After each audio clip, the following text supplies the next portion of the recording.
On August 8, 1944, near the French village of Saint-Aignan-de-Cramesnil in Normandy, the myth of German tank invincibility met its end. SS-Hauptsturmführer Michael Wittmann, the most celebrated tank ace in the German army, was commanding Tiger 007, leading a column of 7 Tigers from the feared SS Panzer Regiment 101. With 138 confirmed kills, Wittmann was considered unstoppable. His Tiger, weighing 56 tons and protected by 100 millimeters of frontal armor, had crushed Allied armor from the eastern front to Villers-Bocage. But that morning, hidden in the hedgerows, was a British Sherman Firefly, a tank the Germans didn't believe existed. That Firefly was no ordinary Sherman. British engineers had taken a standard American-built M4 and mounted their formidable 17-pounder anti-tank gun inside its cramped turret, a feat German intelligence had dismissed as technically impossible. The 17-pounder could fire armor-piercing rounds at nearly 4,000 feet per second, enough to destroy any tank on the battlefield, even the newly introduced Tiger II, from a distance of 800 meters. British gunner Joe Ekins had the legendary Wittmann in his sights.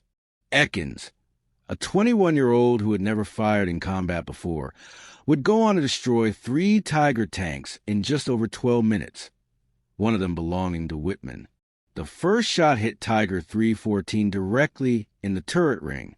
The explosion was instant and devastating, hurling the turret into the air. Seconds later, a second round struck Tiger 009 below the gun mantlet, killing the entire crew. Then came the final shot, aimed directly at Wittmann's Tiger 007. The 17-pounder round pierced the side armor near the fuel tanks, igniting the vehicle in a ball of flame. Whether it was Ekins' shot or one fired by nearby Canadian Fireflies remains debated, but the result was clear. Michael Wittmann, the face of German armored superiority, was dead along with his entire crew. The impact of Wittmann's death rippled far beyond the battlefield.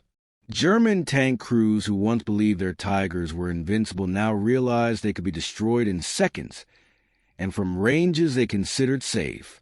German doctrine had taught them that Allied tanks, especially the Sherman, were inferior. But Fireflies turned that belief on its head. The 17-pounder could kill a Tiger at over 1,000 meters, while the Tiger's own gun was becoming less effective at such distances. Panic and disbelief spread through German units as more Fireflies entered the field. British engineers had begun the Firefly project in late 1943, when they refused to accept that mounting the 17-pounder in a Sherman was impossible. They removed the hull gunner position, redesigned the recoil system, and added a counterweight to the turret, all to squeeze the gun into a tank it was never meant to fit. When the first Fireflies arrived just weeks before D-Day, they were deployed 1 per troop of 4 tanks. German forces soon learned to identify the long barrel of the Firefly and were ordered to target them first. In response, British crews used clever camouflage and deception, painting barrels and mounting dummies to hide the Firefly's true identity. By the end of the Normandy campaign, Fireflies had destroyed dozens of Tigers and Panthers. British and Commonwealth armored units bore the brunt of German counterattacks and accounted for over 70% of German armor losses. The math that once favored the Tiger, 5 Shermans to every 1 Tiger, had been reversed. The Germans had built just over 1,300 Tiger I tanks during the entire war. In comparison, the Allies built over 2,000 Fireflies and more than 50,000 standard Shermans. German engineers were stunned. Technical reports showed that 17-pounder rounds had punched clean through Tiger armor, even exiting the opposite side in some cases. The armor-piercing discarding sabot, APDS, rounds using tungsten cores retained their velocity and penetration at extreme ranges. German engineers had declared this kind of ammunition unfeasible and were now paying the price.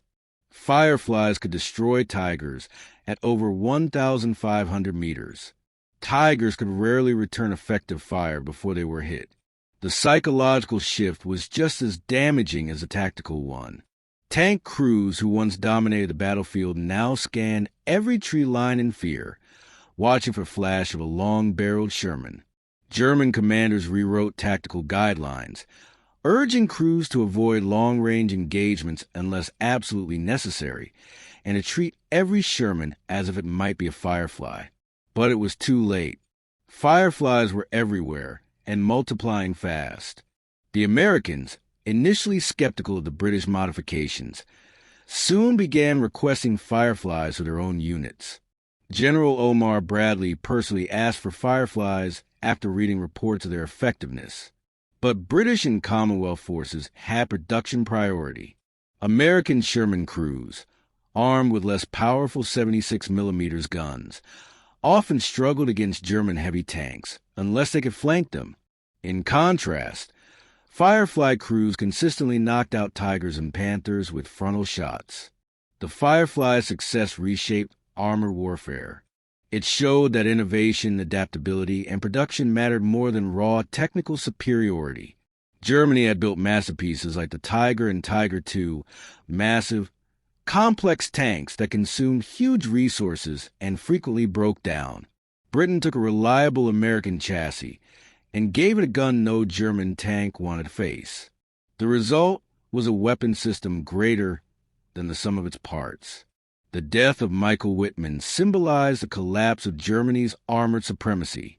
He had been a propaganda icon, the perfect blend of skill, bravery, and superior equipment. His sudden destruction by a British gunner with no prior combat experience shattered the myth. German engineers had said the 17-pounder couldn't be mounted in a Sherman. The Firefly proved them wrong, and in doing so, helped change the course of the war.